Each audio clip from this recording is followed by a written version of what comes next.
Bien, le decía que la sociología nos da algunas herramientas, desde Merton hasta acá, hay algunas herramientas conceptuales que nos sirven para, en alguna medida, analizar este problema de los modelos institucionalizados y las prácticas que en última instancia terminan siendo la materialización del modelo, ¿no? Y entre esa categoría está la distinción entre discursos y prácticas. Una cosa es el discurso es el deber ser, lo comunicativo, los valores que se expresan. Fíjense que dentro del sistema penal la policía tiene un discurso para afuera, otro para adentro, los jueces tienen un discurso para afuera, a veces otro para adentro, los penitenciarios un discurso para afuera, otro para adentro. No hay un discurso homogéneo, es más, cuando hay un problema se tiran la pelota uno con otro. La culpa es del poder político, el poder político dice que es de los jueces, la puerta giratoria, etc. Ya vamos a ver algo de esto. Pero una cosa es el discurso y otra cosa son las prácticas. El discurso es lo que está en la ley, el discurso es el deber ser, el discurso son los conceptos, los valores. Y la práctica es el comportamiento material verificable. La práctica, en última instancia, es lo que ocurre. La práctica puede ser de una persona, puede ser de un grupo, puede ser de un grupo organizado institucionalmente, con lo cual se habla de una práctica institucional, pero las prácticas no tienen lugar por sí solas. Siempre por debajo hay un discurso que sostiene esas prácticas. Y esto es muy común en los modelos cerrados, corporativos, verticalizados. Pero también no podemos dejar de usar esta categoría para analizar el modelo acusatorio y la agencia judicial en el marco de un modelo acusatorio. Otra herramienta está dada en la relación que existe entre discurso y práctica. Las relaciones pueden ser funcionales o disfuncionales y además puede haber, los discursos pueden ser manifiestos y latentes, una relación manifiesta y otra latente. Un discurso es funcional cuando apunta a facilitar una práctica, cuando apunta a legitimar una práctica. Un discurso es disfuncional cuando apunta a bloquear una práctica, cuando apunta a deslegitimar una práctica. Por ejemplo, la Constitución Nacional consagra el sistema acusatorio. Obviamente, propio del acusatorio es la oralidad y la publicidad. Por lo tanto, el discurso del sistema acusatorio es un discurso funcional a la práctica de la oralidad y de la publicidad y de la transparencia. Y ese mismo discurso acusatorio es disfuncional a la práctica del expediente escrito, a la práctica del secreto, a la práctica del trámite, del culto al trámite. Además, obviamente, siempre puede haber una funcionalidad manifiesta y una funcionalidad latente. Es manifiesta cuando coincide, digamos, con los objetivos que se explicitan. Una función manifiesta es lo que alguien dice que la cosa es o funciona de esta manera, y una función latente es la que en verdad ocurre y se oculta. De modo que no siempre el discurso manifiesto se corresponde con, o la función manifiesta se corresponde con la latente. Yo digo, la prisión preventiva es un recurso extraordinario, excepcionalísimo. Sin embargo, en la realidad, digamos, lo oculto o lo latente, no lo manifiesto, es que no funciona de esta manera en la realidad. El sistema acusatorio, obviamente, como discurso manifiesto, propone una reducción del uso abusivo de la prisión preventiva. Lo vimos como un objetivo político institucional. Ahora, ¿en qué medida propone una reducción de la selectividad del sistema penal? Este es el discurso manifiesto, este es el objetivo explicitado. Ahora, ¿en qué medida esto se comprueba en la realidad? ¿Cuál es la función latente? ¿Cómo funciona por debajo del discurso. Bueno, si tomamos el caso de la selectividad del sistema, digamos que todavía estamos en deuda, aunque ha habido avances significativos, porque la nueva estructura, en el caso de Santa Fe, del Ministerio Público de la Acusación, ha permitido intervenir en algunas economías y mercados delictivos que nunca antes había ocurrido, por fuera del ordinario, del delito callejero violento. Incluso en delitos de contenido de corte patrimonial económico importante. Pero también dice que hay que reducir la prisión preventiva. Bueno, pero ¿y en qué medida? Sí, hubo una mejora, pero muy, muy leve. Hoy nuestra provincia sigue de un 60% de presos preventivos, lo cual era escandaloso, hemos bajado prácticamente a un 48%, pero no es todavía esto un porcentaje, digamos. Evidentemente hay allí un problema en el funcionamiento del sistema que no ha logrado que la práctica de la agencia judicial se adecue a la función manifiesta del sistema acusatorio.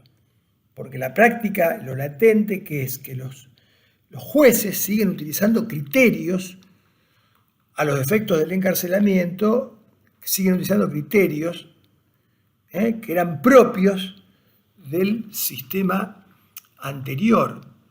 De modo que, bueno, estas herramientas obviamente nos sirven para, en alguna medida, evaluar en qué medida las funciones manifiestas, digamos, de un sistema de justicia acorde a la Constitución tienen su correlato en la práctica. ¿Hemos logrado cambiar la práctica? Bueno, este es el gran desafío y esto es lo que nos debemos proponer. Es cierto que muchos de estos temas están todos atravesados. Permítanme que yo esté tan convencido en este sentido, ¿no? Pero están muy atravesados por la influencia transversal que hoy tienen los medios de comunicación en el funcionamiento de la agencia judicial. Es bastante importante, de modo que este es un tema que ya lo vamos a analizar en otra clase, pero que tiene un fuerte impacto en general, obviamente. Aquí también valen las diferenciaciones y las salvedades, pero hay una fuerte incidencia, digamos, de los medios masivos de comunicación.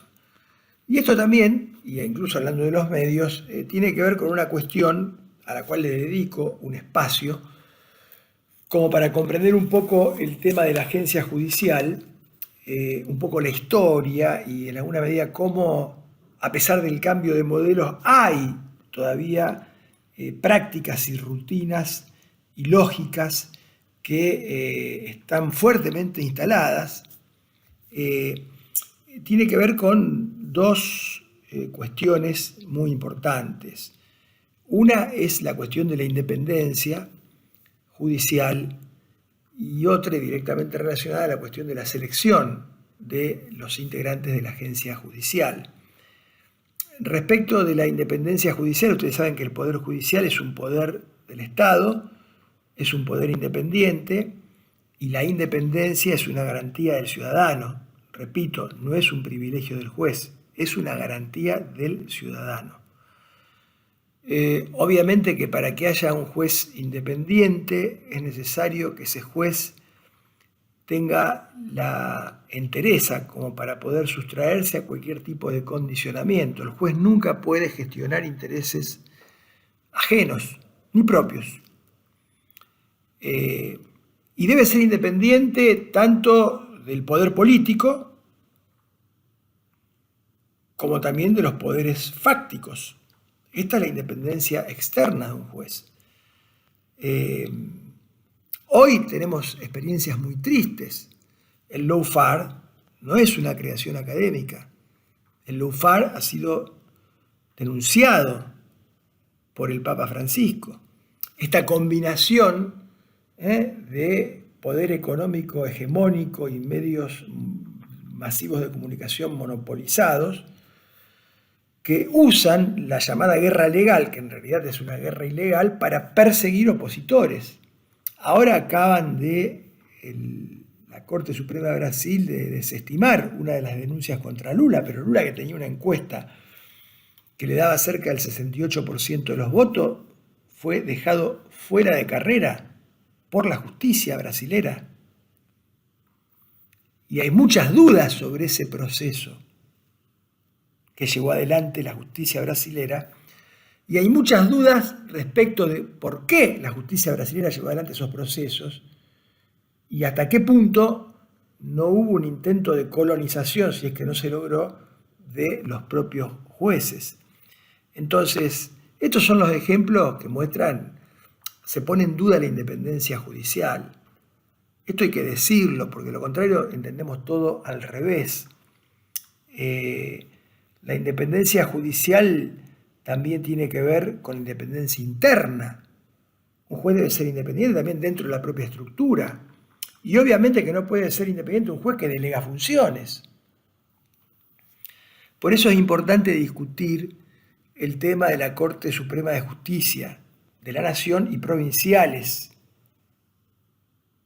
Porque los tribunales colegiados, primero, para que su decisión sea válida, sea de calidad y esté legitimada, debe ser producto de una deliberación. Un tribunal colegiado no se puede pasar los votos como se los pasa.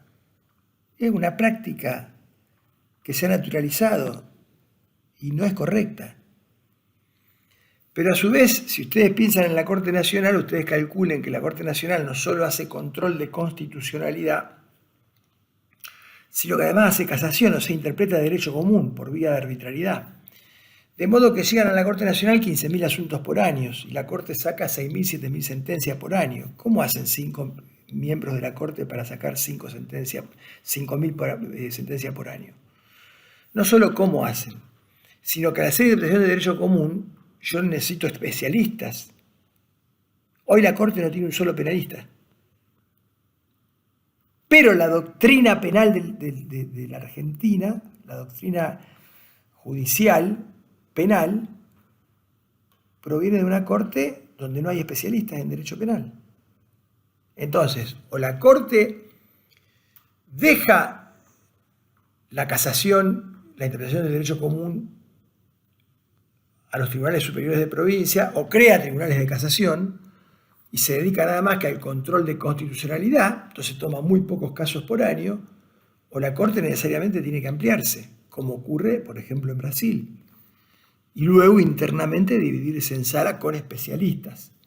Pleno para el control de constitucionalidad, salas con especialistas para penal, para civil, para laboral y previsional, que son las materias que más llegan, digamos, por vía de arbitrariedad.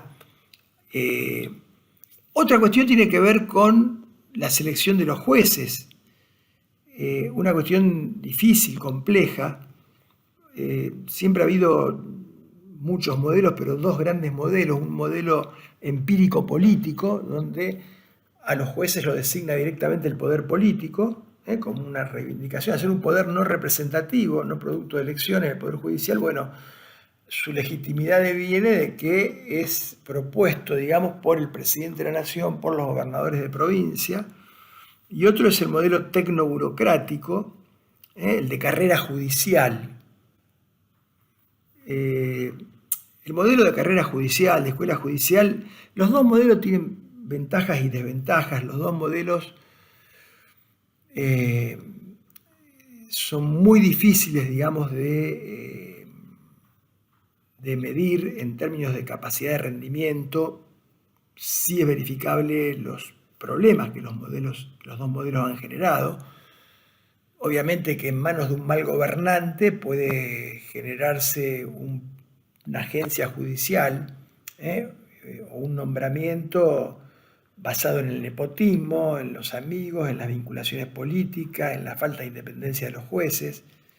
Un modelo de carrera judicial es un modelo endogámico, un modelo prácticamente asfixiante, un modelo que termina, digamos, también siendo funcional a la corporación cerrada. Estos modelos se han combinado también en el tiempo. Originariamente, en un viejo libro de estructuras judiciales, Zaffaroni planteaba que los jueces hasta la década del 30 obviamente representaban a la clase dominante. País agroexportador, una oligarquía terrateniente, los jueces eran ellos ponían a los jueces.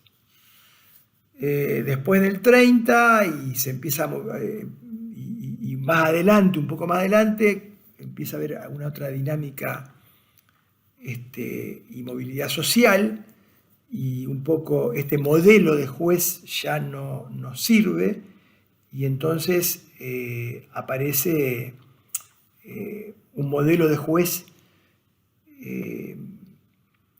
ya más vinculado a las clases medias, pero aparece este concepto del juez apolítico, el juez aséptico, el juez que no tiene prácticamente ideología, que tiene que ver básicamente con muchos errores, ¿no? Uno es pensar que el poder judicial es un poder apolítico, una cosa de ignorancia supina, ¿no? Claro que es apolítico en el sentido partidario, pero no apolítico en el sentido de política, porque el Poder Judicial integra una estructura de gobierno de la sociedad. Gobierna junto con el Poder Ejecutivo y el Legislativo. Se dedica a ponerle límite a los otros poderes y a gerenciar y a gestionar conflictividad. Desde esa perspectiva, obviamente, sus actos son actos de gobierno. Una sentencia es un acto de gobierno y como acto de gobierno es un acto político. Por eso tiene que ser público, transparente y racional. De hecho, el sistema acusatorio da esa ventaja, ¿no? No todos los actos de todos los poderes del Estado son tan públicos, tan transparentes, como los del Poder Judicial, los de la agencia judicial en un sistema acusatorio estructurado sobre la base de audiencias públicas y orales. Porque así como somos críticos, también hagamos la comparación con otros poderes, ¿no? Obviamente que también esta idea de este juez apolítico, aséptico, que dominó durante muchos años, prácticamente ha llegado hasta hoy, el campo judicial.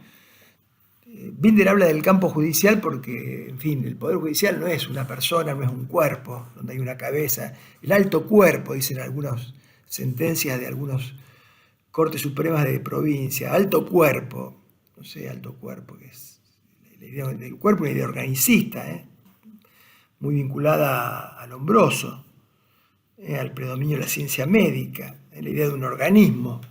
Si la corte es un alto cuerpo, ¿cuál es la cabeza y cuáles son los brazos? Y así podemos seguir, ¿no? Con esta... No. El Poder Judicial es un campo donde hay gente que piensa distinto. Pero sí hay una idea instalada culturalmente durante mucho tiempo que empezó a romperse con el advenimiento de la democracia. Alfonsín fue el primero que planteó la necesidad de democratizar la justicia, de discutir el tema de la justicia. Después no pudo avanzar porque tuvo que juzgar al terrorismo de Estado, etcétera, etcétera. Pero una idea muy consolidada del juez apolítico, aséptico, el juez que no tiene ideología. Bueno, que no vaya a votar, sáquenlo del padrón. Si un juez no tiene ideología, es apolítico, es aséptico, sáquenlo del padrón. Otra cosa es que el juez sea funcional a una convicción o una idea política propia, inaplicando la ley. Eso es algo muy distinto, porque ahí ya no tenemos un juez independiente. Pero los jueces tienen ideología. El juez que votó a Macri tiene ideología clarísima. El juez que votó a Fernández tiene otra ideología. El juez que votó a Del Caño tiene otra ideología. Porque por algo votaron a uno, a otro o al otro. Pero esta fue la imagen, ¿no? Un juez aséptico, apolítico, un juez que tiene una ruptura con la realidad, o sea, un delirio. Que tiene que ver también con una idea del derecho, ¿no? El derecho tiene una funcionalidad política y el derecho penal ni que hablar. La funcionalidad política del derecho penal está en la Constitución y en los tratados internacionales, limitar el poder para que no devenga en un ejercicio arbitrario, el ejercicio de poder punitivo, que es un poder muy violento. Esa es la funcionalidad política, todo el derecho tiene una funcionalidad política. Y obviamente que esto marca una opción valorativa. Cuando yo voy a construir una teoría penal o una teoría civil, depende de cuál sea la opción valorativa, esa opción valorativa va a condicionar el desarrollo del sistema explicativo.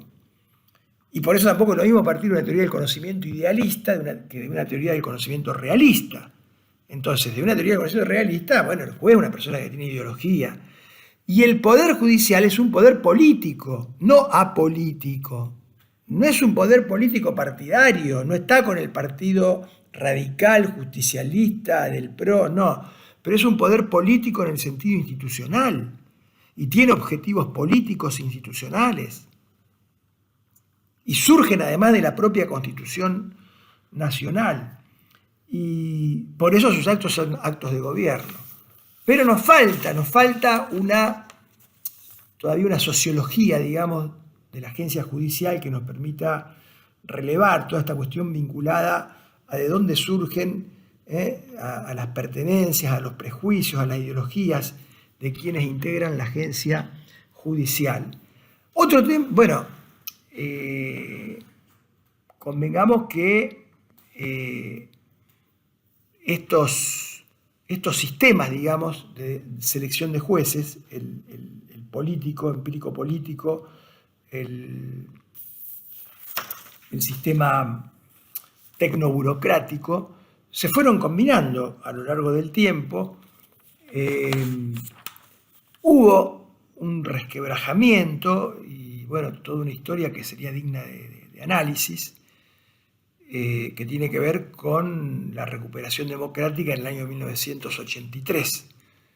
Y en el próximo video seguimos con esta pequeña parte de la historia que deseo comentarles.